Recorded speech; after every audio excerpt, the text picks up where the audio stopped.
কত সুন্দর করে আপডেট পরিকাঠামোয় ঘর বানানোর জন্য প্রতিযোগিতায় নেমেছে। ঘরের ভিতরে এসি চালিয়ে দিয়ে প্রচন্ড গরমে 17 ডিগ্রি 18 ডিগ্রি সেলসিয়াস তাপমাত্রা কমিয়ে আনলেও স্বামী আর স্ত্রীর যদি ভিতরে সবরের আমল না থাকে, কখনো কখনো ওই ঠান্ডা টেম্পারেচার এসি রুমটাও মানে ঝগড়া গরম হয়ে যায়। যায় কি যায় না? যায় না। এই সাংসারিক জীবনটা একটু খুঁটিনাটি তুলে ধরি, তারপর ইনশাআল্লাহ আমরা পরের পর্বে যাব। সবর উপর আলোচনা করছি। ও ভাইজানেরা, সোনার মানিক যুবকেরা, আব্বারা মায়েরা, এই দাম্পত্য জীবন মানুষের জীবনের একটা লং সময়। যদি আল্লাহ গড় 60-65 বছর হায়াত দেন, 3 ভাগের 2 ভাগ সময়টা দাম্পত্য জীবনের মধ্যে থেকে কাটাতে হয়। এই দাম্পত্য জীবন স্বামী স্ত্রীর সম্পর্ক, এটা অত্যন্ত গুরুত্বপূর্ণ সম্পর্ক। এই সম্পর্কের উৎপত্তি দুনিয়ায় নয়, এই সম্পর্কের উৎপত্তি হলো আল্লাহ পাকের জান্নাতের ভিতরে। দুনিয়ায় যত মানুষকে আল্লাহ পাঠিয়েছেন, আমরা মানুষ হিসাবে আমাদের জীবনে অনেক রকম সম্পর্ক আছে। বাপ বেটার সম্পর্ক, ভাই ভাইয়ের সম্পর্ক, বন্ধু বান্ধবের সম্পর্ক, নানা নাতির সম্পর্ক। দুনিয়াতে কত আপন সম্পর্কের মানুষ পায়, একটা সম্পর্ক যেটা পৃথিবীর জমিনে মানুষ জাতি জীবনের প্রথম সম্পর্ক, ওটা হলো স্বামী আর স্ত্রী। আল্লাহ পাক জান্নাতে আদম আলাইহিস সালামকে বানিয়েছিলেন, তিনি একা ছিলেন না, তিনি একাই ছিলেন জান্নাতে। তার জীবনে কোনো সম্পর্কই ছিল না। জান্নাতি নাজ নিয়ামত উপভোগ করার পরেও তিনি কি যেন একটা অভাব মনে করতেন। মনের খবর কে জানে? আল্লাহ পাক জানেন। ঘুমিয়ে গেলেন জান্নাতে, বাম পাজর থেকে বেকা হাড় নিয়ে মা হাওয়া আলাইহিস সালামকে বানালেন। আদম আলাইহিস সালাম জান্নাতে ঘুম ভেঙে দেখলেন পরমা সুন্দরী মা হাওয়া আলাইহিস সালাম জান্নাতে ঘুরছেন। তারা চোখ চলে গেল মা হাওয়া আলাইহিস সালামের দিকে। তিনি ভাবতে লাগলেন, আমার মনের খবর আল্লাহ বুঝেছেন। আমার এই জান্নাতি নিয়ামত উপভোগ করার পরে কি যেন একটা অভাব মনে করছিলাম জীবনে। আল্লাহ হয়তো আমার জন্যই বানিয়েছেন। আল্লাহ পাক আওয়াজ দিয়ে বললেন, আদম, আপনার জন্যই বানিয়েছি, তবে বিবাহ বন্ধনে আবদ্ধ করে দেব, আপনার হালাল স্ত্রী হবে, দুজন একসঙ্গে জীবন কাটাবেন। তাহলে জান্নাতে আল্লাহ বিবাহ দিলেন। দুজন মানুষকে আল্লাহ প্রথম সম্পর্কে আবদ্ধ করালেন, এই স্বামী আর স্ত্রী। জান্নাতে যতদিন ছিলেন সন্তানাদি ছিল না, দুনিয়ায় আসলেন, তারপরে সন্তানাদি হলো, বাকি সম্পর্কের উৎপত্তি হলো। একটা সম্পর্ক মানুষের জীবনের প্রথম সম্পর্ক, আর এর উৎপত্তিটা দুনিয়ায় নয়, এটা হলো আল্লাহর জান্নাতে। এটা একটা জান্নাতি সম্পর্ক। যারা বাবা মা আছেন, সন্তানদের বেয়াদবির কারণে ব্যথায় ব্যথিত হয়ে আছেন, হৃদয় ভেঙে আছে, কষ্টে আছেন, জ্বালা যন্ত্রণা আছেন, আজকে দুঃখ করেন না। যেহেতু আমার আলোচনার পর্বটা একটু লাইন বলে বাবা মার আলোচনা করব না, আমি এই বিষয়টা ধরছি বলে বিষয়টাকে একটু ক্লিয়ার করছি। কথা বুঝতে পারছেন? ও ভাইজানেরা, সোনার মানিক যুবকেরা, আব্বারা মায়েরা, এই সম্পর্কের উৎপত্তি হলো আল্লাহর জান্নাতে। এই স্বামী স্ত্রীর সম্পর্কটা হলো মনুষ্য জাতির জীবনের প্রথম সম্পর্ক। কোরআনুল কারীমে আল্লাহ দয়াময় পৃথিবীর মানুষকে স্বামী স্ত্রীর সম্পর্ক নিয়ে আমার আল্লাহ পৃথিবীর মানুষকে জানিয়ে দিলেন, হুন্না লিবাসুল লাকুম ওয়া আনতুম লিবাসুল লাহুন। আল্লাহ পাক বলেন, স্বামী হলো স্ত্রীর পোশাক স্বরূপ, আর স্ত্রী হলো স্বামীর পোশাক স্বরূপ। দুনিয়ায় কত দামি দামি ধাতু আছে, কত দামি দামি বস্তু আছে। আল্লাহ দয়াময় স্বামী স্ত্রীর সম্পর্ককে কেন পোশাকের সঙ্গে তুলনা করলেন, একটু ব্যাখ্যা দিলে অবাক হয়ে যাবেন। বলুন তো, ডায়মন্ড অথবা সোনার দাম হলো অনেক বেশি। 300 টাকা দিয়ে মানুষ পোশাক কিনতে পারে, 300 টাকা নিয়ে সোনার দোকানে গেলে সোনা আপনাকে আজ বাজার মূল্য অনুযায়ী দেবে না। আল্লাহ কেন পোশাকের সঙ্গে তুলনা করলেন? পোশাক এমন একটা জিনিস, এই পোশাক ছাড়া মানুষের জীবনের ইজ্জত আবরুকে হেফাজত যেমন করা যায় না, স্বামী স্ত্রীর সম্পর্কে আবদ্ধ হওয়া ছাড়া তার জীবনের তেমনি যৌবন জীবনের পবিত্রতাও বজায় রাখা সহজ হতে পারে না। পোশাক ছাড়া আমাদের ইজ্জত আবরু ঢাকা যাবে? পোশাক দরকার। দাম্পত্য জীবনে স্বামী স্ত্রীর আবদ্ধ না হলে যৌবন জীবনের পবিত্রতাও ধরে রাখা অতটা সহজ না। দেখবেন আরেকটা বিষয় হলো পৃথিবীতে মানুষ রাগ করে বলে ভাত খাবো না, রাগ করে বলে তোর সঙ্গে কথা বলবো না, রাগ করে বলে যে আমি ঘরে আর ফিরবো না। ভাতের উপরে রাগ করে, বন্ধুর উপরে রাগ করে, মায়ের উপরে রাগ করে, মা সন্তানের রাগ করে। কেউ রাগ করে বলেছে পোশাক পরবো না। পোশাক এমন একটা জিনিস, রাগ করে ওর থেকে আলাদা হয়ে থাকা যাবে কি? যাবে না। এই জন্য স্বামী স্ত্রীর সম্পর্কের গুরুত্ব আল্লাহ বোঝালেন। স্বামী স্ত্রীর সম্পর্কটা এমন একটা গুরুত্বপূর্ণ সম্পর্ক, যেমন রাগ করে তোমরা পোশাক থেকে আলাদা হতে পারো না, ঠিক তেমনি রাগের মাথায় যদি একে অপর আলাদা হয়ে যাও, যেমন পোশাক থেকে আলাদা হলে তোমাদের ইজ্জত আব্রু হেফাজত হবে না, ঠিক তেমনি তোমাদের আভ্যন্তরীণ যৌবন জীবনের পবিত্রতাও হেফাজত হবে না। এই জন্য সবসময় সম্পর্কের ভিতরে একসঙ্গে চলা। আল্লাহ নবী সাল্লাল্লাহু আলাইহি সাল্লাম বিদায় হজের ভাষণে সাহাবাদের বলছিলেন, সাহাবীরা আমি রাসূলুল্লাহ আপনাদেরকে বলে দিয়ে গেলাম, স্ত্রীদের সম্পর্কে সতর্ক করে দিলাম। স্ত্রীকে চাকরানী বা দাসী মনে করা যাবে না, কাজ করনেওয়ালি মনে করা যাবে না। স্ত্রীদেরকে যেমন নিজে যেমন খাওয়াবে স্ত্রীদের তেমন খাওয়াবে, নিজে যেমন পরবে স্ত্রীদের তেমন পরাবে। আল্লাহ নবী সাল্লাল্লাহু আলাইহি সাল্লাম তিনি বললেন, সাহাবীরা স্বামীর যদি স্ত্রীর উপরে হক থাকে তো স্ত্রীর উপরে স্বামীরও হক আছে। স্বামী স্ত্রী এক বালিশে ঘুমানো, এক পাত্রে খাবার খাওয়া, আদর করে স্ত্রী স্বামীর মুখে খাবার উঠিয়ে দেবে আর স্বামী স্ত্রীর মুখে খাবার উঠিয়ে দেবে, এটা একটা ইবাদতের মধ্যে গণ্য হবে, সুন্নাত। আল্লাহর নবী এই আদর্শ শিক্ষা রেখে গেছেন না জানি। যদি রাসূলুল্লাহর সুন্নাত আমরা ফলো না করি, আমরা বিশ্বের সুন্দরীকে কেউ যদি বিবাহ করে, দাম্পত্য জীবনে অন্তত শান্তি সম্ভব নয়। স্ত্রী হলো ভালোবাসার জিনিস, স্ত্রী হলো গালি দেওয়া, মারামারি করা, ঝগড়া করা জিনিস নয়। আমরা ইসলামের মূল শিক্ষাগুলোকে আমরা সাংসারিক জীবনে বাস্তবায়ন করতে পারিনি, এই জন্য আমাদের অভাব নেই। ঘরগুলো চকচকে ঝকঝকে, টাইলস, এসি, মার্বেল সবকিছু চকচকে ঝকঝকে করলো, ঘরের ভিতরে দাম্পত্য জীবনে সে শান্তির অভাবটা হয়ে গেছে। ও ভাইজানেরা, সোনার মানিক যুবকেরা, আব্বারা মায়েরা, আর একটু আগে বাড়লে বিষয়টা ক্লিয়ার হয়ে যাবে।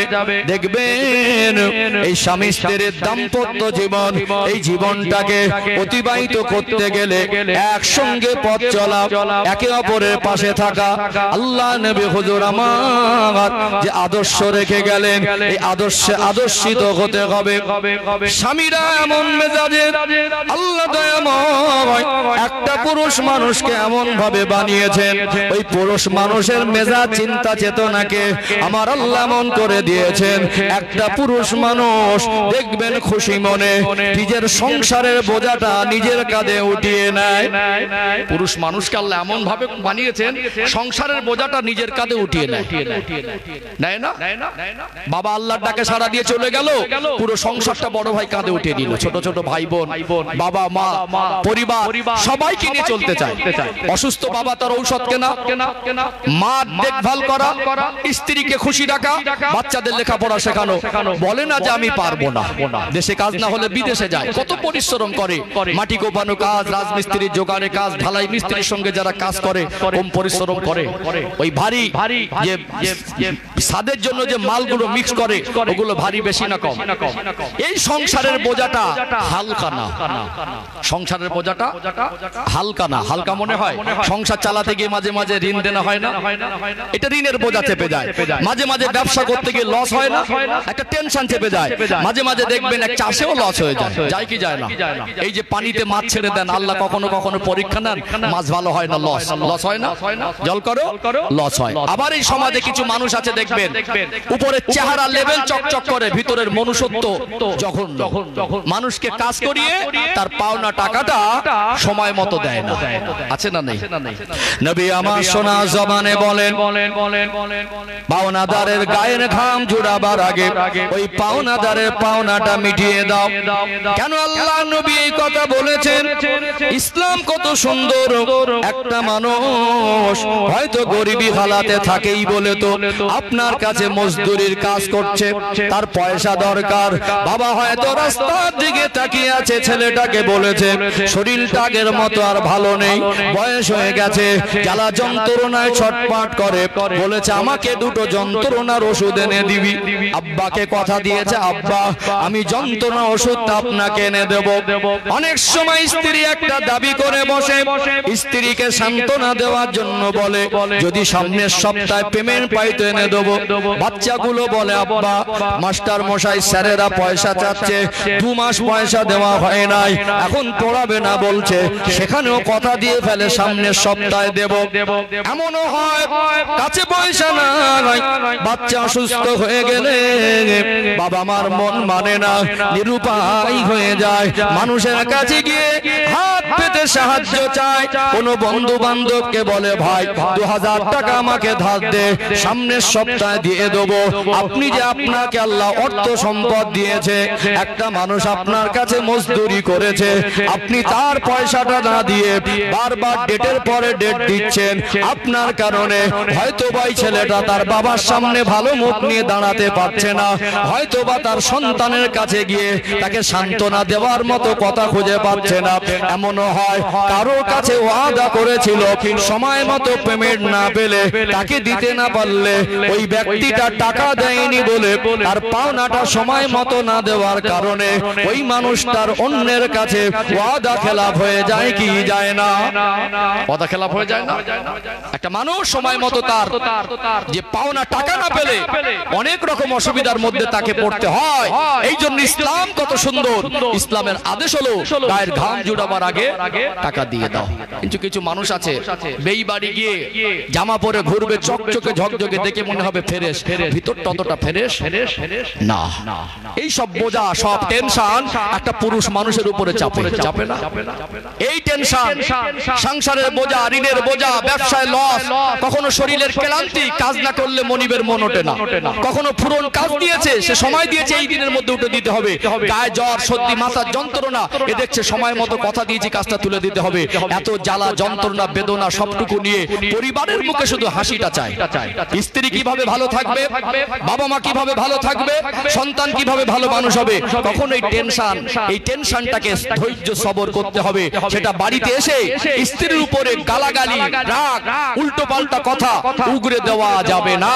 এখানে ধৈর্য ধারণ করতে হবে। কি করতে হবে? ধৈর্য দরকার আছে। যদি একটা পুরুষ মানুষ বাড়িতে এসে স্ত্রীদের কোনো কাজে হয়তো তার অপছন্দ হয়েছে, ওলট পালট দেখেছে, টেনশনে পড়ে দুটো কথা বলে ফেলে, এই দুটো কথা বলাকে আমি সাপোর্ট করছি না। স্ত্রী গালাগালি দেওয়া জিনিস না, কিছু হলে মারবেন এ শিক্ষা ইসলাম দেয়নি। অর্থাৎ এখানে সবর করতে স্বামী পারেনি, তার একটা ভুল ছিল, ঠিক আছে। তিনি যে স্বামী সংসারের বোঝা মাথায় নিয়ে টেনশনে আছেন, স্ত্রীর তো বোঝা উচিত ছিল। যদি বাড়িতে এসে যে দুটো কথা বলছে, স্বামী একটা ভুল করেছে, আমি সাপোর্ট করছি না, স্ত্রী যদি মুখটা বন্ধ রাখতো, ঝগড়া হতো, অশান্তি হতো। আমাদের কিছু মা বোন আছে ইসলামের শিক্ষা, নবীর আদর্শের শিক্ষা তাদের ভিতরে নেই। বাবা মা তাকে খাইয়ে পোশাক পরিয়ে বড় করেছে, ইসলামের শিক্ষা তার জীবনে পৌঁছে দেয়নি। কিছু মারাত্মক আমাদের ঘরের মেয়েরা, বৌমায়েরা, চাচিমারা আছে, কেউটে সাপের থেকে ভয়ঙ্কর রূপ ধারণ করে, আছে না? কেউটে সাপের থেকে একটা কথা বললে উল্টে 4টে কথা বলে, মনে হবে ক্যাসেট চালু হয়েছে তার বন্ধ হবে না, আছে না নেই? এত ভয়ঙ্কর রূপ ধারণ করে, মনে হবে ক্যাসেট চালু হয়েছে তো বন্ধ হবে না, মারাত্মক ব্যাপার। আচ্ছা, ওই রাগে টেনশনে পরিশ্রম করে বাড়ি আসার পরে হয়তো সে তার সবর করা দরকার ছিল, দুটো কথা বলেই ফেলেছে। স্ত্রী হিসাবে তো সহ্য করলে ঝামেলাটা হতো না। স্ত্রীর ভিতরে সবর নেই, স্বামীর ভিতরেও সবর নেই। একটা সময় যখন তর্কের পরে তর্ক, কথার পরে কথা দেয়, রেগে গিয়ে 2-4 গা কষিয়ে দেয়। এখন ঝগড়া থেকে মারামারি হচ্ছে না, হয় না? মারামারি হচ্ছে কিসের কারণে? ধৈর্য কম বলে না বেশি বলে? ধৈর্য কম বলে। ইসলামের শিক্ষা হলো স্বামী কষ্ট করে পরিশ্রম করে বাড়ি আসলে স্বামীর কাছে গিয়ে ভালো মুখ নিয়ে দাঁড়াতে হবে, স্বামীকে খেদমত করতে হবে। আমার মায়েরা যদি 1 গ্লাস ঠান্ডা পানি নিয়ে স্বামীর সামনে এসে মিষ্টি মিষ্টি দুটো কথা বলে বসেন, টেনশন করছেন কেন, দুটো ভালো ভালো কথা বলতো, আমার মনে হয় রাগটা 2 মিনিটে ঠান্ডা হয়ে যেত না? আমাদের ঘরের কিছু চাচিমারা, বউ মায়েরা মনে করবে যে ম্যাজিক জানে, যত অভিযোগ, যত সবকিছু মনের মধ্যে সব জমা করে রাখে। স্বামী কষ্ট করে বাড়ি আসলে মুখটা 2 কিলো ছিল 4 কিলো ভার করে নেয়, বুঝতে পারছেন না? আর যত পরিবারের উপর অভিযোগ, সময় বুঝবে না, সব উগরে দেবে, সংসারে শান্তি হবে? সংসারে শান্তি হবে? সব উগরে দিচ্ছেন কেন? সময় আছে। অবশ্যই আপনার স্বামী, পরিবারের তার বাবা মা, তার ভাই বোন কারোর বিরুদ্ধে যদি অভিযোগ থাকে, 1000 বার স্বামীকে বলার অধিকার রাখেন। ওই কষ্ট করে বাড়ি আসলে মুখটা 2 কিলো 4 কিলো ভার করে ওই সময় বলার সময় হলো। এর কারণে সংসারে শান্তি হয় না অশান্তি হয়? অশান্তি হয় না? অশান্তি। আমার মায়েদের তো উচিত স্বামী বাড়ি আসলে স্বামীর সামনে সুন্দর হয়ে পেশ হওয়া, এটা ইসলামের শিক্ষা। অথচ আমার মা বোনদের যোগ্যতা নেই এমন না, যোগ্যতা আছে, জায়গা মতো ব্যবহার করে না। এখন সব আপডেট ফ্যাশন, এখন এই সব মার্কেটে খান্না মার্কেট, মালঞ্চ বলেন, আপনাদের সরবেরিয়া বলেন, ঈদের সময় সব মায়েরা মার্কেটিং করতে যায় না? একটা দোকানে ভিড় বেশি, সেখানে সুন্দর পোশাক পরে সাজসজ্জা করে সেখানে গিয়ে দোকানে খরিদ্দারের ভিড়, 5-7টা 10টা খরিদ্দার আছে। আমাদের ঘরের বউ মায়েরা গিয়ে এত ভদ্র নম্র ভাষায় কথা বলবে, পাশ থেকে 2জন 4জন খরিদ্দার মনে করবে মেয়েটা খুব বংশীয় ঘরের সম্ভ্রান্ত পরিবারের। অনেক স্বামী আছে স্ত্রীর জন্য জর্জরিত, সে মনে করে হয়তো এই মেয়েটা কত সৌভাগ্যবতী মেয়ে, কত সুন্দর কথাবার্তা, এই মেয়েটাকে যে হয়তো বিবাহ করেছে অনেক বড় সৌভাগ্যবান। ওটা হলো বাইরের চরিত্র। বাড়ি আসলে কেউটে সাপের থেকে ভয়ঙ্কর রূপ ধারণ করে। তারা পারে না, যোগ্যতা আছে, সময় ঠিক জায়গায় ব্যবহার করে না। বাড়িতে যখন স্বামী আসে, গায়ের থেকে ঘামের দুর্গন্ধ, ওই রংচটা পুরনো জামা, শরীরের পরিচর্যা নেই, আবার তার উপরে মুখ চালায় যদি তর্ক করে, বলুন সংসারে শান্তি হবে না? স্বামীর ভিতরে ধৈর্য আর না স্ত্রীর ভিতরে ধৈর্য। একটা সময় কি হয়, দুজনের মধ্যে মারামারি লেগে যায়। কিছু আমাদের যুবক ছেলে আছে স্ত্রীকে গালাগালি দেয়। কেন গালাগালি দেন? এটা তো ইসলামের শিক্ষা নয়। আল্লাহ নবী সাল্লাল্লাহু আলাইহি সাল্লাম তার 63 বছরের জীবনে কোনদিন কারোর উপরে একটা সামান্য অশ্লীল বাক্য প্রয়োগ করেনি। ইসলামে তো গালি দেওয়া নিষেধ। গালাগালি দেয়, কিছু হলে স্ত্রীর উপরে টর্চার করে, মারে। একটা সময় গিয়ে দেখা যায় রাগ করে 2টো বাচ্চাকে নিয়ে বাপের বাড়ি। এইবারে যে বাপের বাড়ি মেয়েটা গেছে, ওই মেয়েটার একটা ভাই, সেটা আলাদা সংসার থেকে, আব্বা ঔষধ কেনার পয়সা পায় না, 2টো বাচ্চাকে নিয়ে মেয়ে যদি বাপের বাড়ি ওঠে সংসার চালাতে পারবে? পাশ থেকে একজন যুক্তি দিল, কেস করে দিল। কেস করে 4 বছর মামলা চললো, সংসারটা নষ্ট হয়ে গেল। ডিভোর্স হচ্ছে না, হয় না? কিসের কারণে? কারণ খুঁজেছেন এই ধৈর্য সবর কমের কারণে। ইসলামের আদর্শ আমাদের ভিতরে না থাকার কারণে স্বামীর ভিতরে ধৈর্য নেই, স্ত্রীর ভিতরে ধৈর্য নেই। আর না সুন্নাতের শিক্ষা আছে। কি হলো? একটা সময় গিয়ে বলুন এই সোনার সংসারটা এটা ধ্বংস হলো না? ধৈর্য সবর যদি না থাকে ধ্বংস হয় না? আর কি হলো? উভয় পক্ষের সম্মানটা নষ্ট হলো। কি হলো? আপনি বাড়ি থেকে বাজারে গেলেন, যদি কেউ বন্ধু বান্ধব জিজ্ঞেস করে, শুনছিলাম তোমার মেয়েটার নাকি সংসার হয়নি, ছেড়ে চলে এসেছে, মনে কষ্ট লাগবে না? আপনি বাজারে গেলেন, একটা সম্মান আছে, যদি বলে শুনছিলাম তোমার ভাইয়ের স্ত্রী নাকি চলে গেছে, সংসার করবে না, তোমার আপনার ভাই হিসেবে বলুন তো ভাইয়ের মনে কষ্ট লাগবে না? এই মান সম্মান নষ্ট হয়। আর কি হয়? একটা নিষ্পাপ নিরপরাধ বাচ্চা, যার কোনো দোষ নেই, নিজেদের ভিতরে ইসলামের আদর্শ ধৈর্য সবর না থাকার কারণে এরা জেদাজেদি করে, ছাড় করে, মানে ডিভোর্স নিয়ে ছাড়াছাড়ি হয়ে গিয়ে মনে করে আমরা জিতে গেছি।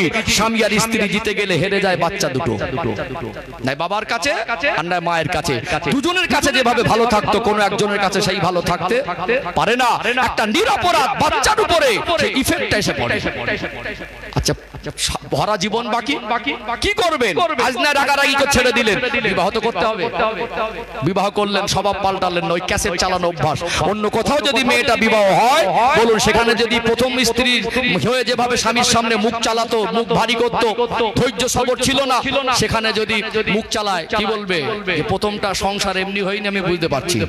আর ওই স্বভাব যদি না পাল্টায়, বলুন দ্বিতীয় সংসার কি টিকবে? ছেলেটাও যদি এই যে স্ত্রীকে সেই গালি দেওয়া, মারা শুরু করে দেওয়া, ছোট বড় কথা বলা, মা তুলে আব্বা তুলে গুষ্টি তুলে, এরও যদি স্বভাব না পাল্টায়, আর একটা ভালো মেয়েকে যদি বিবাহ করে, এইরকম অভ্যাস থাকলে এই মেয়েটাও বলবে ওইটা সংসার কেন হয়নি, আমি তো বুঝতে পারছি। বলবে না? বলবে না? তাহলে একটা সময়কে যখন পিঠে দেয়াল থেকে যায়, এইবারে শুধরাচ্ছে না, একটা গেছে, এবারে যদি ভালো না হয় তাহলে এটাও চলে যাবে। আমরা নিজেরা জেদাজেদি করে জিতে গিয়ে বাচ্চা দুটোকে বিপদের মুখে ফেলে দেই, সম্মান নষ্ট হয়ে যায়, সোনার একটা সংসার ধ্বংস হয়ে যায়, শুধুমাত্র ধৈর্য সবর না থাকার কারণে।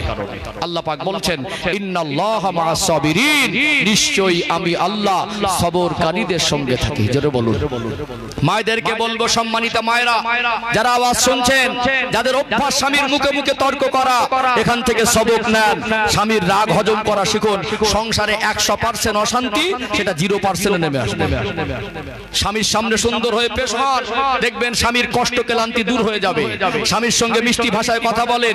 স্বামী যদি ভুলও করে সেটা ভুল, স্বামীকে অবশ্যই বলবেন, সময় আছে, সেটা 4 দেওয়ালের মধ্যে থাকবে। আমাদের ধৈর্য সবর এত কমে গেছে, সেটা 48 দেওয়াল হয়ে যায়। আল্লাহ আমাদের ধৈর্য সবর দান করেন, বলেন আল্লাহুম্মা আমিন। বলুন, দাম্পত্য জীবনে, সাংসারিক জীবনে ধৈর্য সবরের দরকার আছে না নেই? আছে না নেই? অজ মগজে ঢুকছে। এই স্বভাব যদি না পাল্টায়, বিশ্বাস করুন ও শেষ বয়সে কি একটা অশান্তি থাকে। এই জন্য আমরা আমাদের রাসূলের দেখিয়ে দেওয়া সুন্নাতের পথে আমরা হাঁটবো ইনশাআল্লাহ। আল্লাহ পাক যেখানে কসম করছেন, ওয়াল আসর, আসরের সময়ের কসম। আল্লাহ যদি কসম নাও করেন সেটাও গুরুত্বপূর্ণ, কিন্তু আল্লাহ কসম করেছেন মানে আমাদের একটু বেশি সতর্ক হওয়া দরকার না? হ্যাঁ, আল্লাহ বলছেন ইন্নাল ইনসানা লাফি খুসর, নিশ্চয়ই মানুষ মাত্র ক্ষতিগ্রস্ত, ইল্লাল্লাযিনা আমানু ওয়া আমিলুস সলিহাত, তারা ব্যতীত তারা ধ্বংস হবে না যারা ঈমান আনে, নেক কাজ করে এবং হক বা সত্যের তাগিদ করে এবং সবরের তাগিদ করে।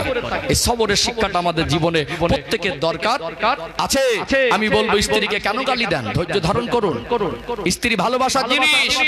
আমার সমাজে কিছু অপদার্থ যুবক আছে, স্ত্রীদেরকে মেরে টর্চার করে আবার বাইরে গিয়ে গল্প করে স্ত্রীকে মেরেছি মনে করে অনেক বড় মোস্তান। আরে মহিলাদের মেরে মোস্তানি হয়, ও তো কাপুরুষ। মহিলারা তো মারা জিনিস না, ভালোবাসার জিনিস। উভয়ের মধ্যে থাকতে হবে। এই ধৈর্য একজনের মধ্যে থাকলে সমাধান উভয়ের মধ্যে থাকা দরকার। অথচ আমরা স্ত্রীকে মেরে অনেকে মনে করি মোস্তান। আপনার গ্রামে 4টে ছেলে মদ খায়, ওই সেখানে গিয়ে বলেন তো যে আমার গ্রামে মদ খাওয়া চলবে না, তবেই তো বলবো মোস্তান। আপনার গ্রামে লাঠির বলে, পাটির বলে, পয়সার বলে, যোগাযোগের বলে, নেতৃত্বের বলে, ক্ষমতার বলে কত অসহায় গরিব নিরীহ মানুষের জায়গা জোর করে দখল করে বসে আছে। ওই ক্ষমতাশীল মানুষের সামনে বুক ফুলিয়ে বলেন তো জায়গাটা গরিবের হক ছেড়ে দিতে হবে, তবেই তো বলবো আপনি মোস্তান। স্ত্রীকে মেরে মনে করে মহৎ কাজ করেছি, গালাগালি দেবো, অভ্যাস ছেড়ে দেন।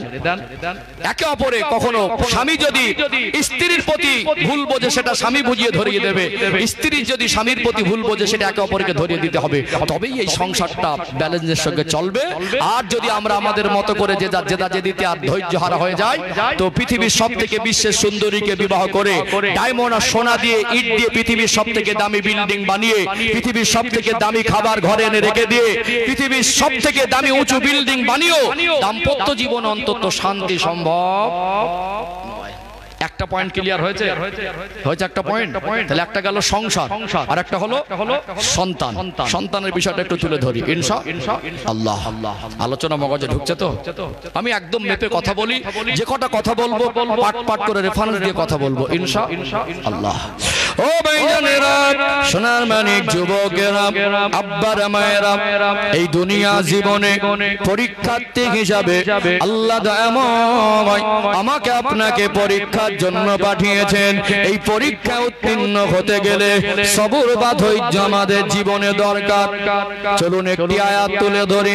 কোরআনুল কারীমের সূরাতুল হুজুরাতের 13 নম্বর আয়াতের মধ্যে আল্লাহ দয়াময় স্পষ্ট করে জানিয়ে দেন, ইয়া আইয়ুহান নাসু ইন্না খলাকনাকুম মিন যাকারিন ওয়া উনসা ওয়া জাআলনাকুম শুউবান ওয়া ক্বাবাইলা লিতাআরাফু ইন্না আকরামাকুম ইনদাল্লাহি আতকাকুম। আল্লাহ পাক বলেন, ইয়া আইয়ুহান নাস, হে মানব সম্প্রদায়, ইন্না খলাকনাকুম মিন যাকারিন ওয়া উনসা, আমি আল্লাহ তোমাদেরকে এক নারী আর এক পুরুষ হতে সৃষ্টি করেছি। দুনিয়ায় যত মানুষ সে যেই ধর্মের হোক না কেন, আল্লাহ দয়াময় যত মানুষকে পাঠিয়েছিলেন, কিয়ামত পর্যন্ত যত মানুষ আসবেন সবাইকে আমার আল্লাহ হযরতে নবী আব্বাজান আদম আলাইহিস সালাম আর মা হাওয়া আলাইহিস সালাম থেকে সৃষ্টি করেছেন। আল্লাহ তাই বললেন, ইন্না খলাকনাকুম মিন যাকারিন ওয়া উনসা, আমি আল্লাহ তোমাদেরকে এক নারী আর এক পুরুষ হতে সৃষ্টি করেছি। ওয়াজআলনাকুম শুউবান ওয়া ক্বাবাইলা লিতাআরাফু, বিভিন্ন গোত্রের বিভিন্ন কবিলায় তোমাদেরকে বিভক্ত করেছি যাতে তোমরা একে অপরে পরিচিত হতে পারো। ইন্না আকরামাকুম ইনদাল্লাহি আতকাকুম, এই লাইনটা কত দামি। আমার আল্লাহ বলেন নিশ্চয়ই তারা আমি আল্লাহর কাছে অধিক সম্ভ্রান্ত যারা পরেশগারিতায় অধিক বেশি। চেহারা সুন্দর নিয়ে আল্লাহর কাছে প্রিয় হওয়া যাবে না, মাল সম্পদ অর্জন করে আল্লাহর কাছে প্রিয় হওয়া যাবে না, রাজত্ব নেতৃত্ব দেখিয়ে আল্লাহর কাছে প্রিয় হওয়া যায় না। আল্লাহর কাছে প্রিয় হতে গেলে এই জীবনে পরেশগারিতা দরকার। একটা মানুষ যদি একটা পোশাক পরে ওই পোশাকটা যদি তালি দেওয়া হয়, ওই মানুষটা এক বেলা যদি অনাহারে থাকে, মুড়ি আর বাতাসা ভিজিয়ে খায়, ওই মানুষটা যদি হালাল রুজি উপার্জনকারী হয়, ওর ঘরটা যদি তালপাতার ছাউনি হয়, ওই ঘরে যদি মা বোনদের পর্দা থাকে, এদের ভিতরে নবীর সুন্নাত থাকে, আল্লাহর কাছে পরেশগারিতার জীবন, স্বচ্ছতার জীবন, পবিত্রতার জীবন, যে জীবনে ইসলামের আলো বাস্তবায়ন হয়, যে জীবনে রাসূলুল্লাহ সুন্নাতের আলো বাস্তবায়ন হয়, চেহারা যদি পৃথিবীর মধ্যে সব থেকে কুৎসিত হয়, ওই মানুষটা পৃথিবীর মধ্যে সব থেকে গরিব হয়। জামাটা যদি তালি দেওয়া হয়, ওই জীবন নিয়ে জীবনের স্বচ্ছতার পবিত্রতা অর্জন হলে আল্লাহর কাছে প্রিয় হয়ে যায়। জীবনে যদি স্বচ্ছতার পবিত্রতা না থাকে, আমার রাসূলুল্লাহ সুন্নাত ইসলামের আলো না থাকে, গাড়ি বাড়ি মাল সম্পদ নিয়ে কি আল্লাহর কাছে প্রিয় হওয়া যাবে? প্রিয় হওয়া যাবে না। এখানে এই জন্য আমাদের জীবনের ভিতরে রাসূলুল্লাহ রেখে যাওয়া সুন্নাতের শিক্ষা দরকার। আমার নবী তিনি তার জীবনে ধৈর্য সবরের শিক্ষাটা উম্মতিদের জন্য রেখে গেছেন না জান নাই। আল্লাহ কখনো দুনিয়ায় দেখবেন এই দাম্পত্য জীবন সূচনা হওয়ার পরে পরিবারে আল্লাহ সন্তান দেন, একটা দুটা বছর যেতে না যেতে পরিবারের মধ্যে স্বামী স্ত্রীর মন উতালা হয়ে যায়। আল্লাহ আমাদের পরিবারে কখন সন্তান দেবেন বলুন তো? আল্লাহ সন্তান দেবার মালিক, ছেলেও তো দিতে পারেন আর মেয়েও তো দিতে পারেন।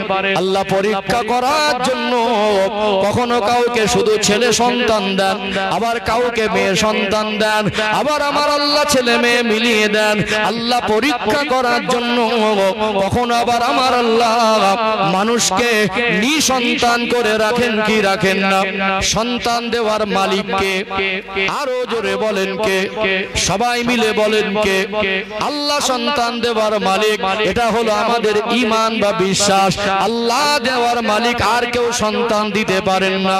কিন্তু দেখবেন একটা পরিবারে স্বামী স্ত্রীর দাম্পত্য জীবন শুরু হলো, এমন কিছু মাইন্ডের মানুষ আছে তাদের আবার ছেলে পছন্দ কিন্তু মেয়ে পছন্দ নয়।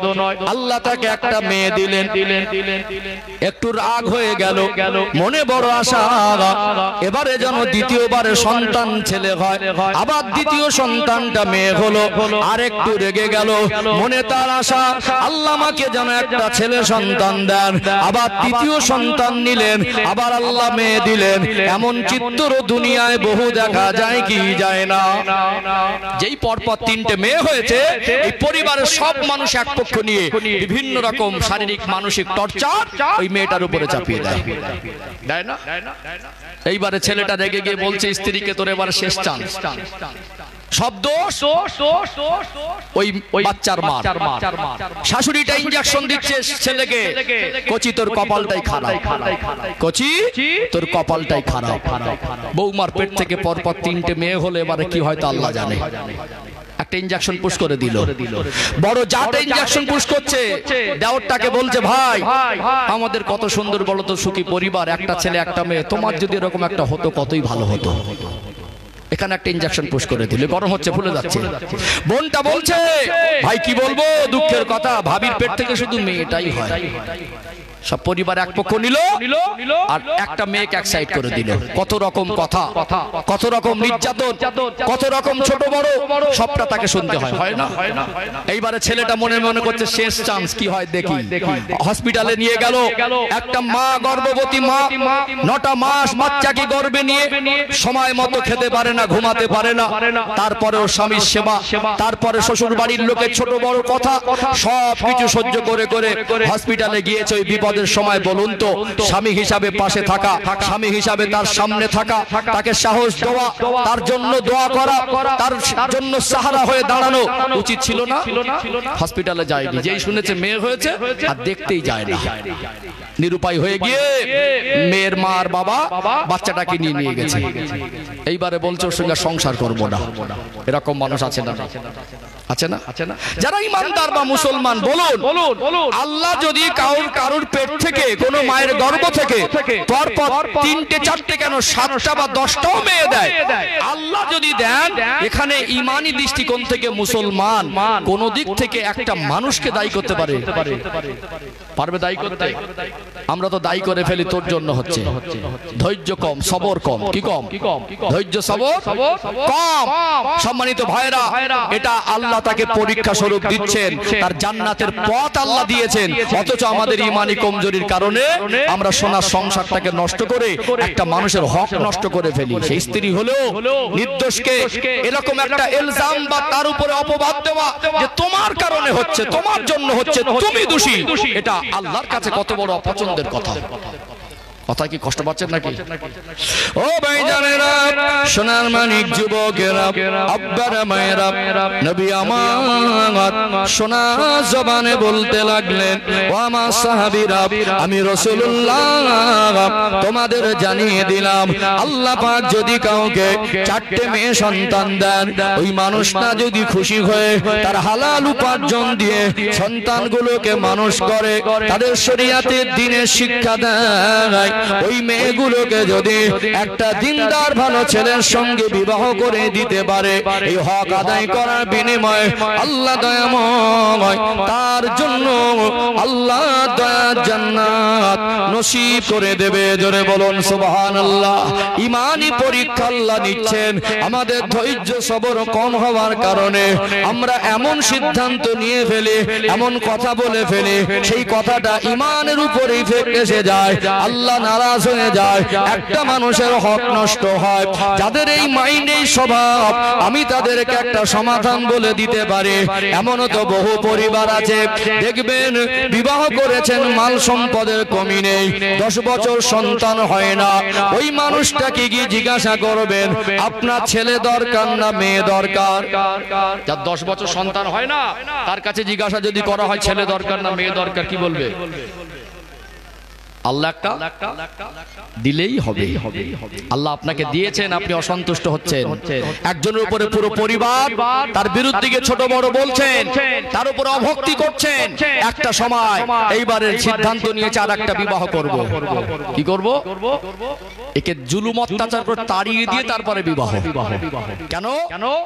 একান্ত যদি মনে হয় আর একটা বিবাহ করব প্রয়োজন, প্রথম তার হক নষ্ট করা যাবে না, তাকে দোষারোপ করা যাবে না। আল্লাহ পরীক্ষা নিচ্ছেন।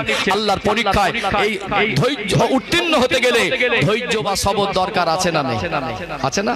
তাহলে এই মেয়ের ক্ষেত্রে আমাদের অনেক সময় ধৈর্য হারা হয়ে গিয়ে আমরা ভুল পথ বেছে নেই, সেটাও সংসারে একটা অশান্তির কারণ হয়ে দাঁড়ায়, সেটাও জীবনে একটা বোঝা মনে হয়, শুধুমাত্র আল্লাহর সিদ্ধান্তকে ধৈর্য সবরের সঙ্গে মেনে নিতে না পারার কারণ। বলুন, সন্তানের ক্ষেত্রেও ধৈর্য সবর দরকার আছে না নেই? আছে না?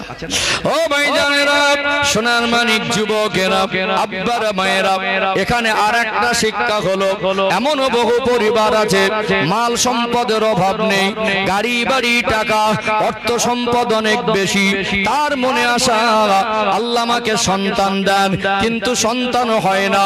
এই রকম পেরেশানিতে পড়ে মানুষ এমন সিদ্ধান্ত নিয়ে ফেলে, এমন একটা হারাম মান্যত করে ফেলে, ধৈর্য সবর হারা হয়ে গিয়ে ঈমান চলে যাবার আশঙ্কা থেকে যায়। অনেক সময় হারাম মান্যত করে কোন মাজারে বা কোন দরগায় গিয়ে বলল যদি আমাকে আল্লাহ একটা ছেলে দেয় তো ছেলে দিলে আমাকে একটা সন্তান দেন। 15 বছর বিবাহিত জীবন পার হয়েছে, এখনো সন্তান নেই। আল্লাহ যদি সন্তান দেন তো জোড়া খাসি দেবো। বলুন তো কোন মাজারে গিয়ে কোন দরগায় গিয়ে কি জোড়া খাসি মান্যত করা যাবে? যাবে কি?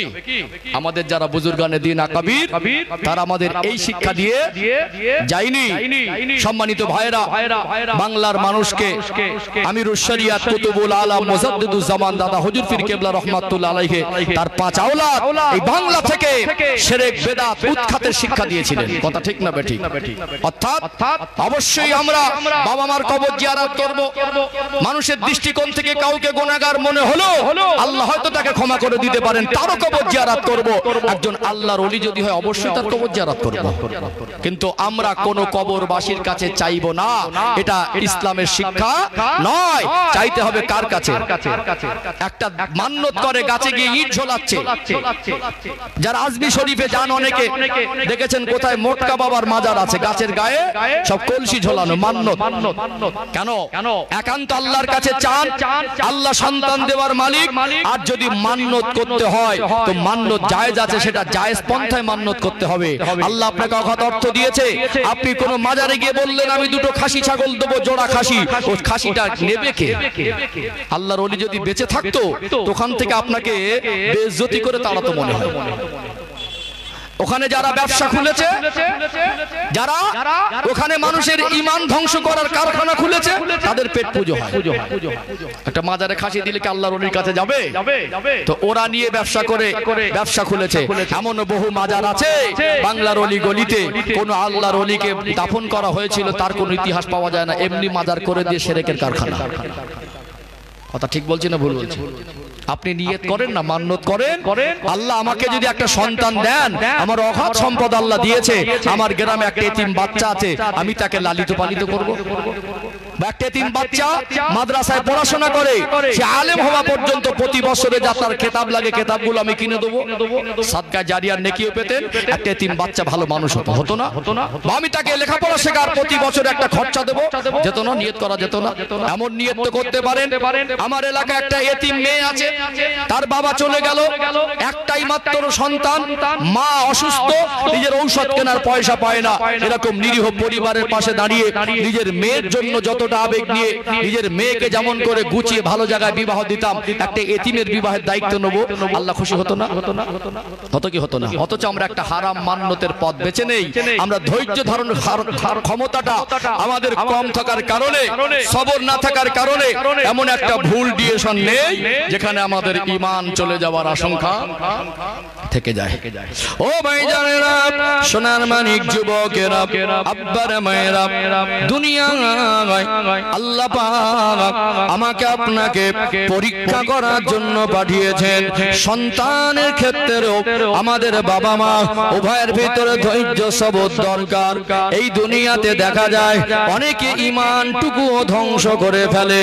আল্লাহ তাকে পরীক্ষা নিচ্ছেন নিঃসন্তান করে।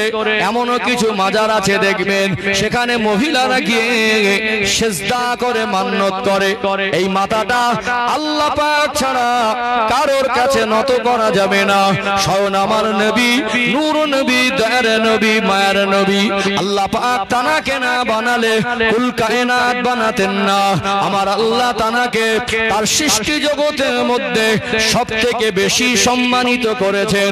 সেই নবী পাকের মাজার মুকদ্দাসেও সিজদা জায়েজ নয়। ও ভাইরা বাবাজিরা, এই মাথাটা আল্লাহ ছাড়া যদি কারোর কাছে নত করা হয়, অন্য কোথাও সিজদা করা হয়, শিরক হয়ে যাবে, ঈমান চলে যাবে। শিরকের গুনাহ হলো বড় গুনাহ। ইন্নাশ শিরকা লাযুলমুন আযীম। শিরকের গুনাহ হলো বড় গুনাহ। এই জন্য একটা মানুষ আল্লাহ তাকে কঠিন মুসিবত দিয়ে হয়তো পরীক্ষা নিচ্ছেন।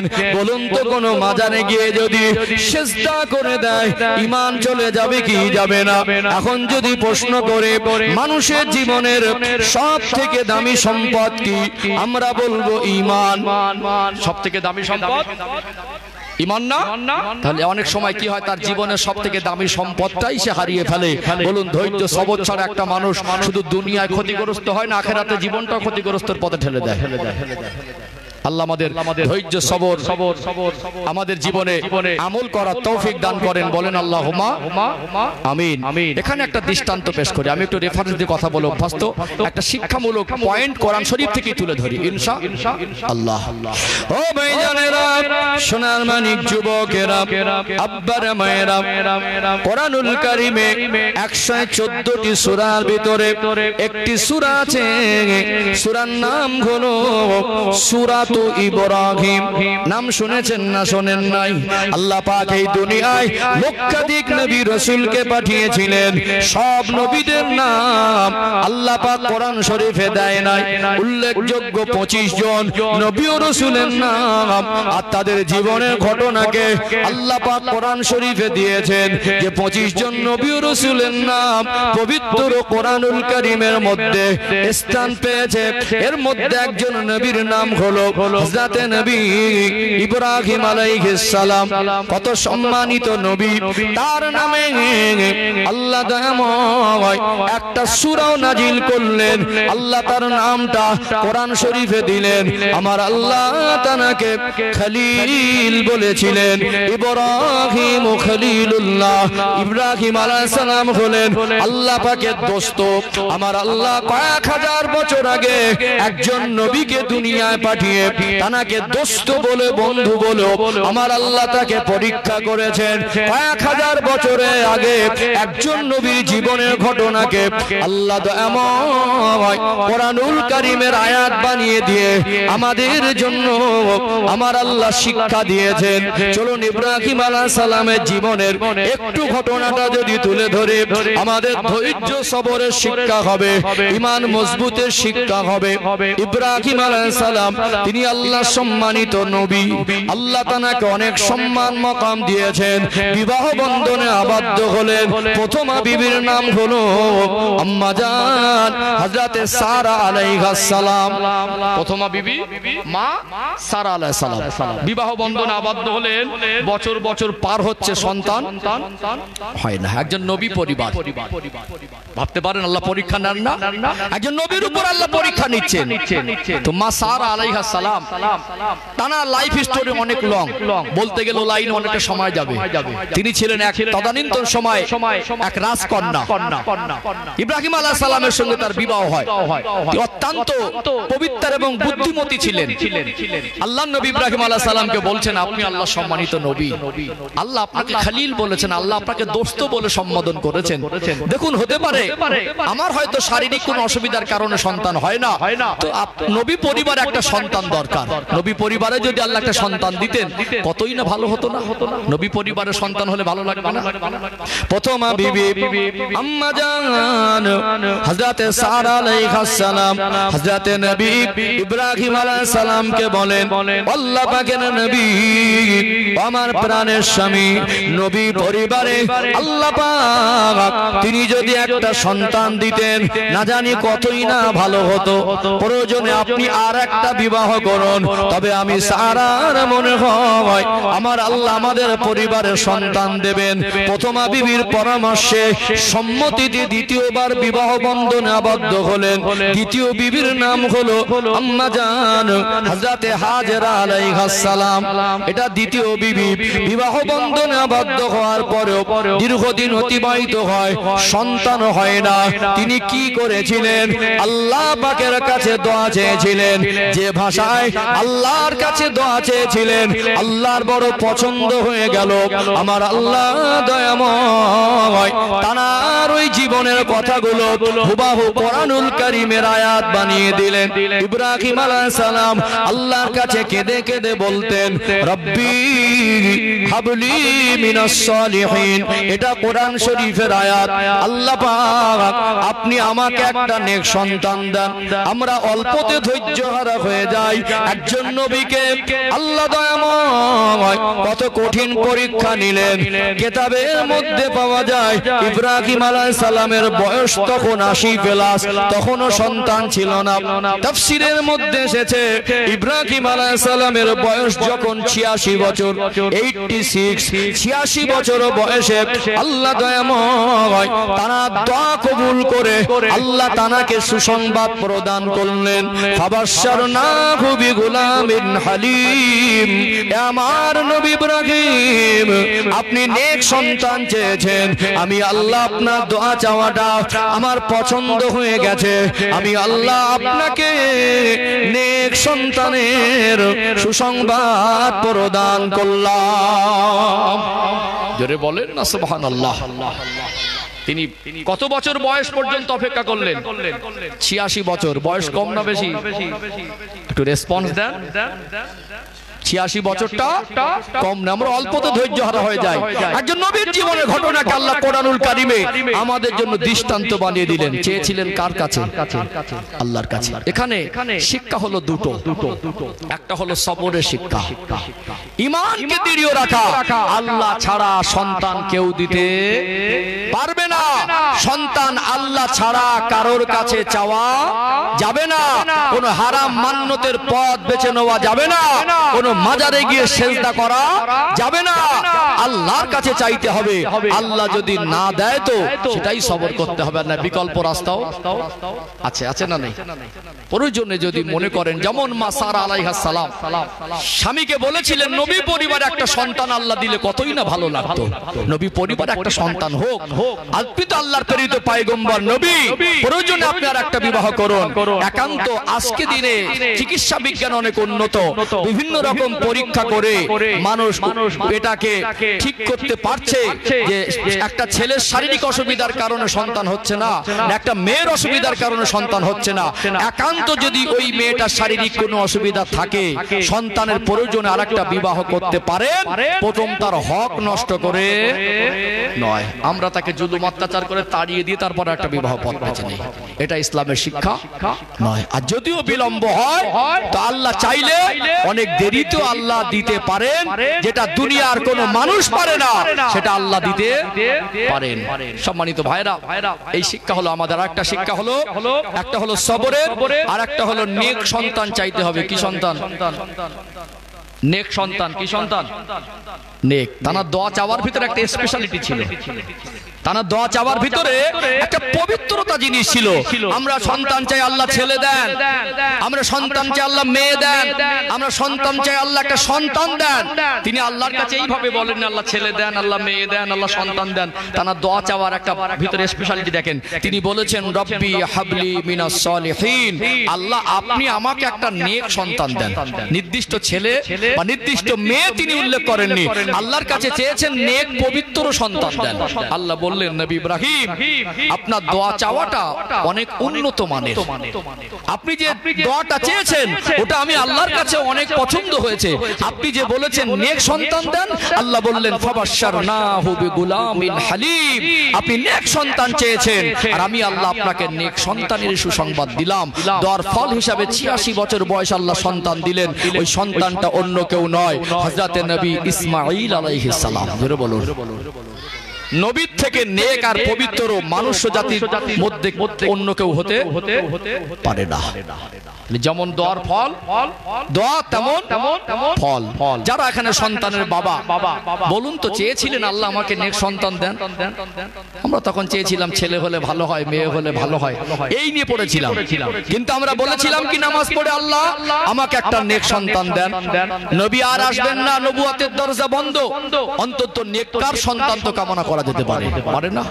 আগামী দিন যারা সন্তানের বাবা আর মা হবে তাদের জন্য এই শিক্ষা এখান থেকে নেওয়া উচিত। আল্লাহর কাছে নেক সন্তান চাইবো। কি চাইবো? আল্লাহর কাছে নেক সন্তান চাইবো। সম্মানিত ভাইরা, আজকে দিনে পরিবেশ অত্যন্ত কঠিন। আগের দিনে আমাদের মায়েদের যৌথ ফ্যামিলিতে কাজ বেশি থাকতো। উনানে রান্না হতো, চুলায় আগুন দিয়ে কাঠ জ্বালিয়ে, বর্ষাকালে কষ্ট হতো। একাধিক সন্তান তাদের সংখ্যায় সন্তানও বেশি ছিল, সংসারের কাজও বেশি ছিল। এত কষ্ট পরিশ্রমের ভিতরে ওই মাটির দেওয়াল, উপরে খড়ের চাল, ওখানে কারেন্ট ছিল না, পাখা ছিল না, এসি ছিল না, কুলার ছিল না, টাইলস ছিল না, গ্রিল ছিল না, আপনার কাঁচ দিয়ে ঢাকা ছিল না, আপনার চকচকে আর ঝকঝকে ছিল না। এত উন্নত মানের নামাজের মাসাল্লাও তখন কিনতে পাওয়া যেত না। বাড়ির মধ্যে লম্প জ্বালিয়ে, হারিকেন জ্বালিয়ে গুনগুন করে কোরআন তেলাওয়াত করত। একটা গর্ভবতী মা কত সাবধানতার সঙ্গে চলতো। একটা গর্ভবতী মা আল্লাহর কাছে কান্নাকাটা করে বলতো, আল্লাহ আপনি আমার একটা নেক সন্তান দেন। কোরআন তেলাওয়াত করত, গর্ভে বাচ্চা নিয়ে কোরআনুল কারীম খতম করত, আল্লাহর কাছে সম্মান ইজ্জত বাঁচার দোয়া চাইতো। আজকে ভাবতে অবাক লাগে, আমরা গার্জেনরা এতটা দায়িত্বহীন। আমাদের পরিবারের সন্তানরা, আমাদের পরিবারের সদস্যরা, তারা নামাজ পড়ে কিনা, তারা আল্লাহকে সারাদিন একবার আল্লাহ বলে কিনা, তাদের ভিতরে ইসলামের আদর্শ জাগ্রত হচ্ছে কিনা, কোনো মাথা ব্যথা নেই। বাপ একদিকে মোবাইল দেখে, ছেলে এক ঘরে দেখে, শাশুড়ি এক ঘরে দেখলে বৌমা এক ঘরে দেখে। আগে কোরআন শরীফ খতম হতো ঘরে ঘরে, এখন সব নাটক সিরিয়াল খতম হয়। বাড়ির ভিতর থেকে চকচকে ঝকঝকে ঘর হয়েছে, ইসলামের আলোগুলোকে দূরে সরিয়ে দিয়েছি, সুন্নাতের চারাগুলোকে উৎখাত করে সরিয়ে দিয়ে ও ভিন্ন ধর্মাবলম্বীদের কালচার, যত জঘন্য চরিত্র আমাদের ঘরে সব চারার মতো মাথা গজি উঠেছে। কোথায় পেলেন জন্মদিন পালন করা? আল্লাহ দুটো পয়সা দিয়েছে, এখন ছেলের জন্মদিন, মেয়ের জন্মদিন, এখন আবার নতুন করে হ্যাপি অ্যানিভার্সারি ডে, বিবাহ বার্ষিকী। কথা বলতে পারছেন না? আমার মায়েরা ইজ্জত বোঝে না, ইজ্জতের দাম বোঝে না। কোথায় কোন ভিন্ন ধর্মাবলম্বীদের কালচার, কোন নাটক বা সিরিয়াল দেখে তাদের কালচার আকৃষ্ট হয়ে তাদের পোশাক দেখে ছেলে মেয়েরা বলছে ওই পোশাক আমার লাগবে। আমাদের স্ত্রীরা সেরকম পোশাক পছন্দ করছে, আমাদের মেয়েরা সেই রকম পোশাক পছন্দ করছে। অত্যন্ত দুঃখজনক একটা পরিস্থিতি। আজকে ফ্যাশন দেখাতে গিয়ে, মডার্নগিরি দেখাতে গিয়ে পর্দার বিধানকে তাওয়াক্কা না করে এখন সব শর্ট ড্রেস, টাইট ড্রেস পড়ছে। অনেকে বরকা পরলেও সেটাকে ফ্যাশন মনে করছে। কি মনে করছে? মনে রাখবেন, বরকা পরা ফরজ নয়, পর্দা করা ফরজ। অকরনা ফি বুয়ুতিকুন্না ওয়ালা তাবাররাজনা তাবাররুজাল জাহিলিয়াতিল উলা। আল্লাহ বলেন, হে দুনিয়ার মহিলারা, তোমরা জাহিলিয়াতের যুগের মেয়েদের মতো উলঙ্গফনা হয় বেহায়ার মতো চলাফেরা করো না। পর্দা তো ওটাই, ঢালা ঢালা পোশাকে শরীরটাকে সুন্দর করে আবৃত করা। পোশাক পরার পরে শরীরের অঙ্গ প্রত্যঙ্গ যেন অনুভব না হয়। আজকে অনেক মা বোনেরা বরকা পরলেও সেটা স্কিন টাইট, বরকা পরলেও চুল খুলে বেড়াচ্ছে, মনে করছে এটাই পর্দা না। আগের দিনে তারা ইজ্জতের দাম বুঝেছে, আল্লাহর কাছে কেঁদেছে, তাদের চোখের পানি আল্লাহ কবুল করেছে। তারা একটা শাড়িতে বরকা কেনার পয়সা পায়নি, মার্কেটে একটা বরকা পাওয়া যেত না, ওই শাড়িতে যা পর্দা করেছে, আজকে 2000 টাকার বরকা কিনে সেই পর্দা আদায় হয় না। চুল দেখা যেত না, পেট পিট দেখা যেত না, মানুষ গলার আওয়াজ শুনতে পেত না। এখন কিছু কিছু আমাদের ঘরের মায়েরা, বউ মায়েরা, মেয়েরা আছে, পুরুষ মানুষ দেখলে এদের গলার ভোল্টেজ বেড়ে যায়। সব বিখ্যাত বিখ্যাত চাচি আর ভাবি আছে, গলার ভোল্টেজ বেড়ে যায় পুরুষ মানুষ দেখলে।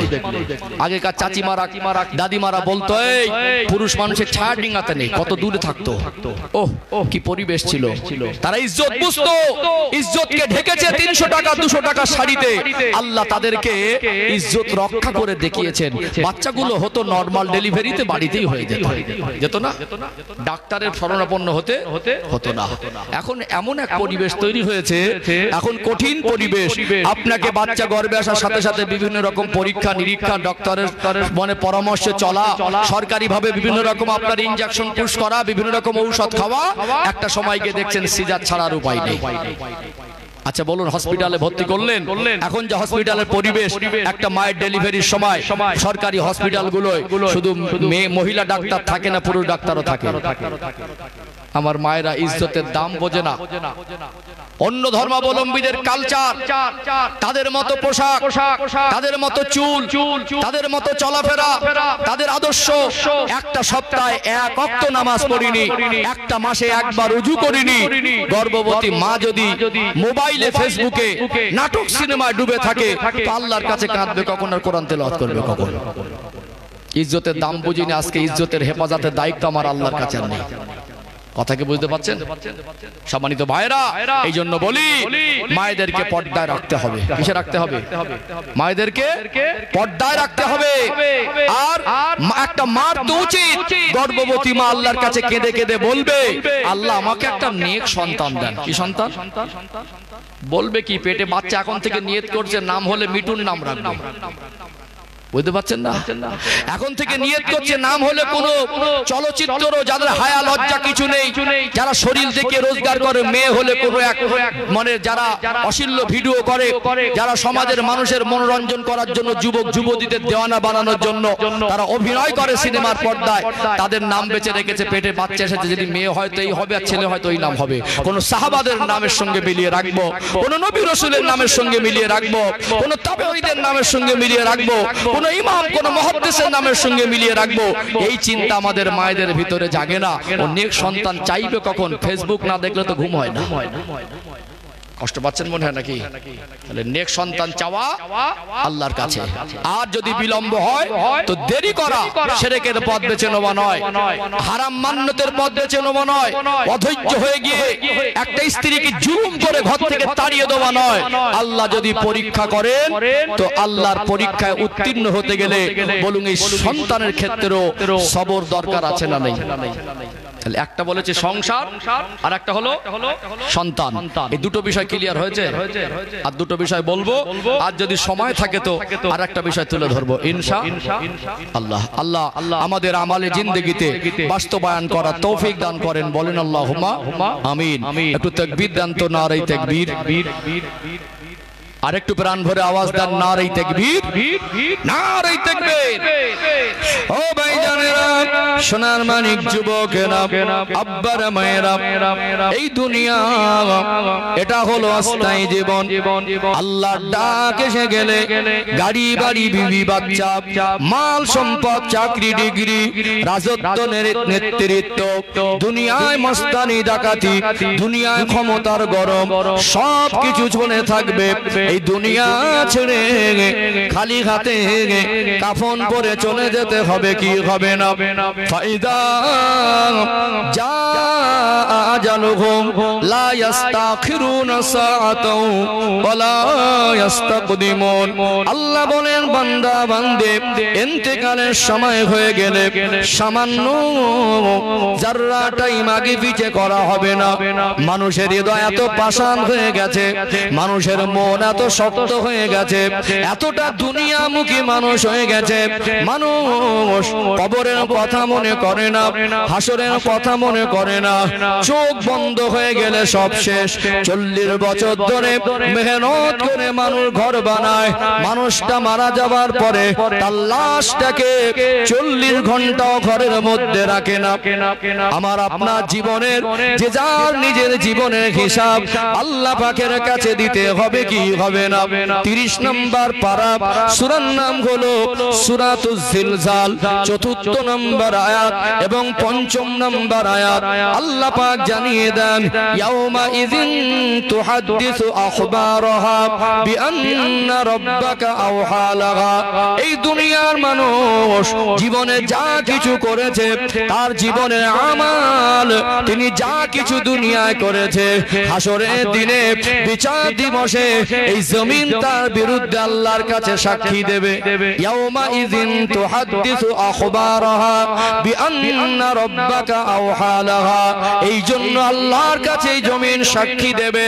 আল্লাহ এমনটি হুকুম করবেন, হে আমার জমিন, আমার বান্দা তোমার উপরে বিচরণ করছিল, তার হায়াতে জিন্দেগিতে, হায়াতে দুনিয়ায় আমার বান্দা দুনিয়ায় যে কাজগুলো করেছিল তুমি সাক্ষী দাও।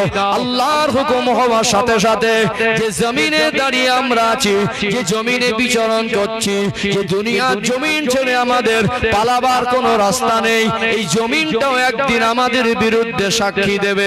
ও ভাইরা, বাবাজিরা, জীবনের স্বচ্ছতা, পবিত্রতা দরকার। এই জীবনে আল্লাহর পরীক্ষায় উত্তীর্ণ হতে গেলে ধৈর্য বা সবর দরকার আছে না নেই? চলুন আর একটা পয়েন্ট তুলে ধরে। একটা হলো দুনিয়ায় মানুষের জীবনে যেমন সংসার, তেমনি সন্তান, ঠিক তেমনি সম্পদের দরকার আছে না নেই? সম্পদ ছাড়া একটা মানুষের জীবন কি করে চলে? আল্লাহ পাক কোরআনুল কারীমের 30 নম্বর পারায় সূরার নাম হলো সূরাতুল ফাজর 15 এবং 16 নম্বর আয়াতে জানিয়ে দেন, ফাআম্মাল ইনসানু ইযা মাবতালাহু রাব্বুহু ফাআকরামাহু ওয়া না'আমা ফায়াকুলু রাব্বি আকরামান। আমি আল্লাহ মানুষকে পরীক্ষা করার জন্য যখন মাল সম্পদ দেই, ওই মানুষটা বলে আল্লাহ আমার প্রতি অনুগ্রহ করেছে। দুনিয়ায় যত ধনী মানুষ, দুনিয়ায় যত অর্থশালী মানুষ, তাদের সঙ্গে ওটা বসা করবেন, তারা বহুবার হয়তো বলেছে, আপনি শুনবেন, আল্লাহ আমাকে অনেক কিছু দিয়েছে, কিন্তু মানুষ স্বীকার করে না, মানুষ বলে না, মানুষ ভাবে না যে আল্লাহ আমাকে যা কিছু দিয়েছেন সেটা হলো পরীক্ষা স্বরূপ। কি স্বরূপ? আল্লাহ যদি রাজত্ব দেন, নেতৃত্ব দেন, ক্ষমতা দেন, নেতা বানিয়ে দেন, চাকরি দেন, ডিগ্রি দেন, সম্মান দেন, মাল দেন, এটা আল্লাহ পরীক্ষা স্বরূপ দিয়েছেন। ওয়া আম্মা ইযা মাবতালাহু ফাকদারা আলাইহি রিজকা ফায়াকুলু রাব্বি আহানান। আমার আল্লাহ বলেন, মানুষকে পরীক্ষা করার জন্য যখন তার অভাব অনাটন দেয়, রিজিককে সংকুচিত করে দেয়, বহু মানুষ বলে আল্লাহ আমাকে হেয় করেছে। অনেক মানুষ বলে আল্লাহ আমাকে গরিব করে রেখেছে। কিন্তু মানুষকে আল্লাহ যদি অভাবও দেন, সেটাও বান্দার জন্য পরীক্ষা স্বরূপ। কি স্বরূপ? বান্দার জন্য আল্লাহ রহমতের ভান্ডারে, খাজানায় মালের কমি নাই। আল্লাহ পাক তিনি যদি মনে করতেন পৃথিবীর প্রত্যেকটা মানুষকে crore crore, million, billion, trillion ডলারের মালিক বানিয়ে দিতে পারতেন। আল্লাহ তামাম কুল কায়নাতের স্রষ্টা, আমার আল্লাহ রহমতের ভান্ডারে মালের কমি নেই। কত কাফের, কত মুশরিক, কত জালেম, তারা আল্লাহকে আল্লাহই বলেন, আল্লাহ তাদেরকে দিয়েছেন। অথচ একটা গরিব মানুষ সৎ পথে চলে, হালাল রুজি উপার্জন করে, আল্লাহ তাকে অভাব দিয়ে রেখেছেন, রাখেনি? এটা আল্লাহর পরীক্ষা। মাল সম্পদ, রাজত্ব, নেতৃত্ব, চাকরি, ডিগ্রি, সম্মান, এটাও আল্লাহর পরীক্ষা। যে যার অবস্থান থেকে আমরা আল্লাহর কাছে পরীক্ষার্থী। অভাব হলেও ধৈর্য সবরের দরকার হয়, মাল সম্পদ হলেও ধৈর্য সবরের দরকার হয়। এটা পরীক্ষা নয়। আল্লাহ যাকে সাহেবে নেশাব করেছেন, অর্থশালী করেছেন, আল্লাহ তাকে হজ করার হুকুম দিয়েছেন। হুকুম তার জন্য একটা বেশি। আল্লাহ যাকে অর্থ দিয়েছেন, তাকে আবার আমার আল্লাহ কুরবানির হুকুম দিয়েছেন, তার জন্য আর একটা হুকুম চাপিয়ে দিয়েছেন। জাননি? আল্লাহ যাকে অর্থ দিয়েছেন, তাকে আল্লাহ যাকাত দেওয়ার হুকুম দিয়েছেন। একটা মানুষ সে যদি অর্থশালী হয়, তার বাড়ির পাশে প্রতিবেশী এতিম, অসহায়, অনাথ, তারা যদি অভাবে অনাটনে থাকে, সে যদি তাদের পাশে না দাঁড়ায়, তাদের খোঁজ খবর না নেয়, তাদেরকে আর্থিক সহযোগিতা না করে, তার যাকাতের অংশ তাদের কাছে পৌঁছে না দেয়, আল্লাহর কাছে ওই সম্পদ একদিন ওকে জাহান্নামায় টেনে নিয়ে যাবে না? যাবে না? সম্মানিত ভাইরা, এখানে হয় কি জানেন? অর্থ সম্পদ হলে মানুষ মনে করে আমার সবকিছু। কি বলে? আমার টাকা, আমার রোজগার, আমার ইনকাম, আমি খাই, অহংকারী হয়ে যায়, তোর বাপের খাইনি। প্রথম একটা জিনিস তার ভিতরে দেখা যায়, ম্যাক্সিমাম মানুষ টাকা, সম্পদ, রাজত্ব, নেতৃত্ব পেয়ে অহংকারী হয়ে যায়। কি হয়ে যায়? পদটা পেয়ে মনে করে এটা আমার, জুলুমের সীমা ছাড়িয়ে যায়, যা ইচ্ছা নিজের মতো সিদ্ধান্ত নিতে পারে। নেয় না? সমাজে দেখছেন না? সম্মানিত ভাইরা, মনে রাখবেন, আল্লাহই তাকে সম্পদ দিয়েছেন। যে মনে করছেন আমি ডক্টর হয়েছি, আমার কৃতিত্ব, আল্লাহ যদি ওকে স্মৃতি শক্তিটা ছিনিয়ে রাখতো, আল্লাহ যদি ওর স্মৃতি শক্তিটা না দিত, ও মনে হয় বড় ডক্টর হতো। যে মনে করছে পাইলট হয়েছে, আমার কৃতিত্ব, আল্লাহ যদি ওকে দুটো হাত আর পা না দিতেন, বিছানায় শুয়ে থাকতো, ও মনে হয় বিমান উড়াতে পারতো। আমার কথা মনে বুঝতে পারছেন না? যে মানুষটা 50 বিঘে জমির মালিক, যে মানুষটা আজকে 500 কোটি টাকার মালিক, ও মনে করে আমার কৃতিত্ব, আল্লাহ যদি ওকে পাগল করে রাস্তায় ঘোরাতে পারে না? কুলিল্লাহুম্মা মালিকাল মুলকি তুতিল মুলকা মান তাশা ওয়া তানজিউল মুলকা মিম্মান তাশা ওয়া তুইজ্জু মান তাশা ওয়া তুযিল্লু মান তাশা। আল্লাহ বলছেন, হাবিব আপনি বলুন, আল্লাহ সার্বভৌম শক্তির অধিকারী, আল্লাহ যাকে ইচ্ছা করে তাকে রাজত্ব দেন, যাকে যাকে ইচ্ছা করেন তার রাজত্ব ছিনিয়ে নেন, যাকে ইচ্ছা করেন তাকে ইজ্জত দেন, যাকে ইচ্ছা করেন তার ইজ্জতকে আল্লাহ ছিনিয়ে নেন। আল্লাহ যদি মনে করেন পৃথিবীর সবথেকে ধনী মানুষটাকে ফকির ভিক্ষুক বানাতে 1 সেকেন্ডও সময় লাগবে না। দুনিয়ার মানুষ মনে করবে অহংকার করে আমার এত টাকা সম্পদ, মনে করুন একটা মানুষের 4টে আলাদা আলাদা কান্ট্রিতে দেশে ব্যবসা আছে, সে মনে করবে চীনে যদি সুনামি হয়ে ডুবে যায় আমার ব্যবসা আছে ইংল্যান্ডে, ইংল্যান্ডে যদি গোডাউনে আগুন লেগে যায় আমার ব্যবসা আছে মিশরে, মিশরে যদি তারা আমার ব্যবসা থেকে সরিয়ে দেয় আমার ব্যবসা আছে ভারতে। 1 সেকেন্ডে ফকির হব না। আল্লাহ বলে বান্দা যে স্মৃতি দিয়ে তুই মনে করছিস ওটা আমার, তোকে স্মৃতি ছিনিয়ে দেবো।